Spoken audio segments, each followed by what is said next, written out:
Okay, let's see if this works. I promised a simple basics of guitar lessons to a friend of mine. So I'm going to put it up there, and I'll also have it up. I don't know how. I want to put it to where you can see my fingers, see my strings all together. I'll start with some basics. Couple chords that, yeah, a friend of mine, Austin, I promised him some basic stuff. He's working on,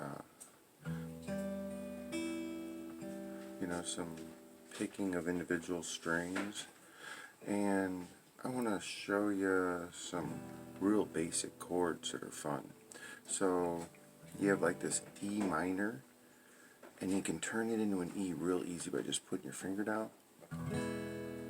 So then you end up with two chords, right?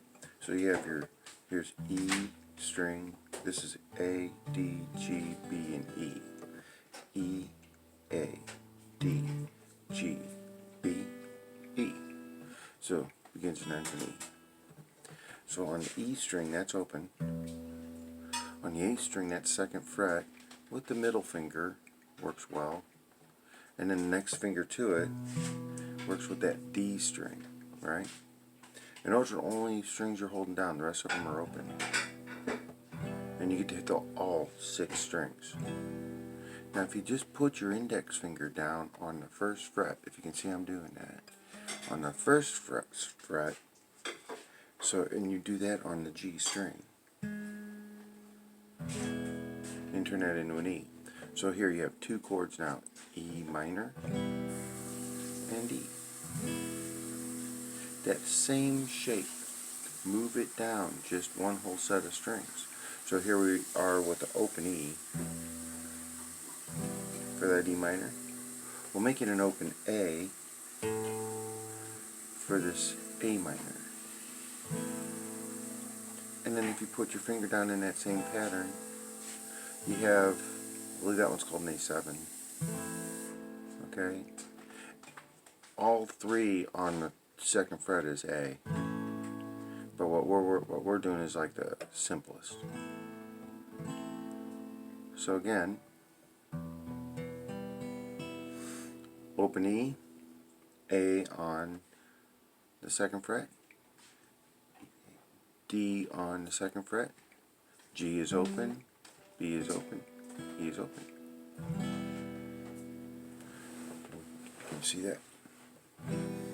Just put that next finger down, and you're using the G strings, next string in line, but you're using the first fret. And it's actually kind of a comfortable pattern. And so now, just those 2 chords, you can practice a strum.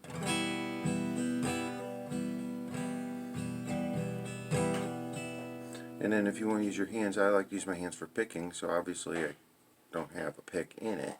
So I use the top of my fingertips and my thumb, and then I pull up with the pads of my fingers. I could use all of them. It has a different sound. Different sound with my thumb too. Up to down sounds different than from the bottom to the top. Top to bottom. Bottom to top. Has a little bit different sound. So, and then the tips of my fingertips. My middle finger has a different sound than my index finger. My pinky has a much lighter sound. It's all on the other side of the hole, of the sound hole. And so later, you'll learn how to use different fingers for different strum patterns. But initially, just make it simple. Something like that.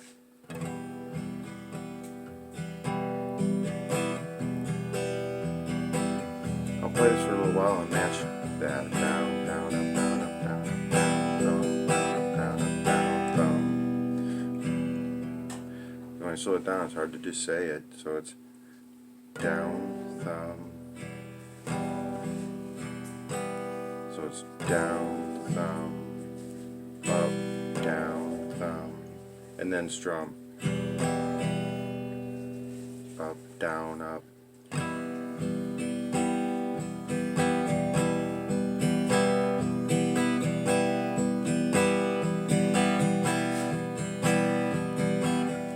So now we're going to add that finger in there. And I'm doing this kind of slow, so like you can rewind this to where I started doing that and practice that.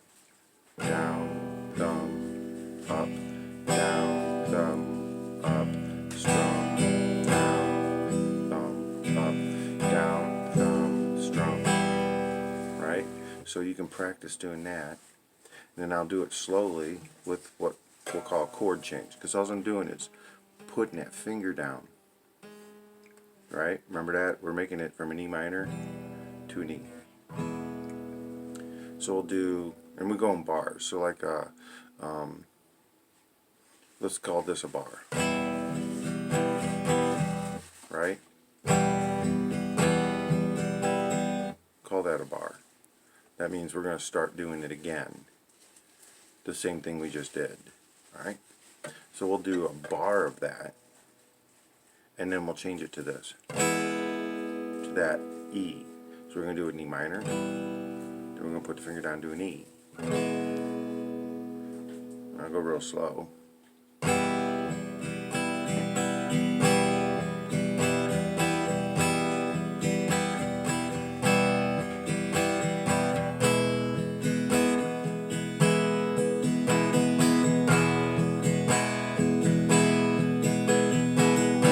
So I change that strum pattern a little bit, and you can too. So if you notice, I cut it instead of doing strum, thumb, up, strum, thumb, up. I went ahead and changed it a little bit, but I kept the same number of beats inside that strum pattern, so it worked. It has a lot to do with the math, kind of doing the math in your head, but it just feels right. It's not math you count, it's just math that you're doing as you play, and all I can say is you just get a feel for it. So I'll try and stick with the pattern again this time, and I'm going to go through this E minor 3 times, then I'm going to make a change to the E, and I'll do that 2 times, then I'll go back to the E minor. Let's see if that'll work.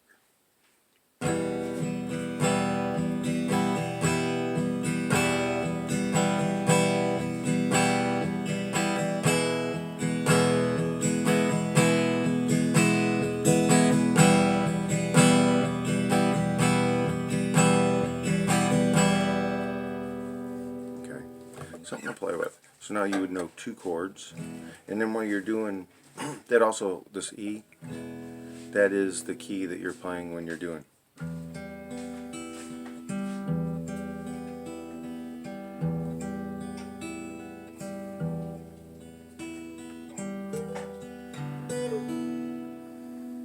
So you're in the same key of the song that you're actually playing anyway, so it's probably a good chord. Those 2 chords are good to learn. Alright, and that's a lesson that could be helpful, and I think after that there's a couple songs, because you'll have this pattern, you'll have this shape, you'll know it, and when you're ready to transition it to other strings, it'll be easier for you because you're used to putting your fingers there. Alright,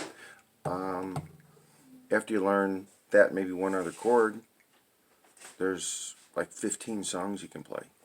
Seriously. E, A7, A minor, and then the next couple chords, there's like 2 or 3 chords after that, and that covers like 90% of the songs. One more chord and you're going to be playing 15 different songs. So that's it, as promised. I'll put it up there, tag in it, and if you like it, use it, and if you don't, I'll also have it on YouTube. I'm saving this on YouTube as a link, so you can maybe just always go back to it once you find the page, save, you know, just hit like on it, and then you'll always be able to find it. Alright, Austin, hope it's helpful. Bye.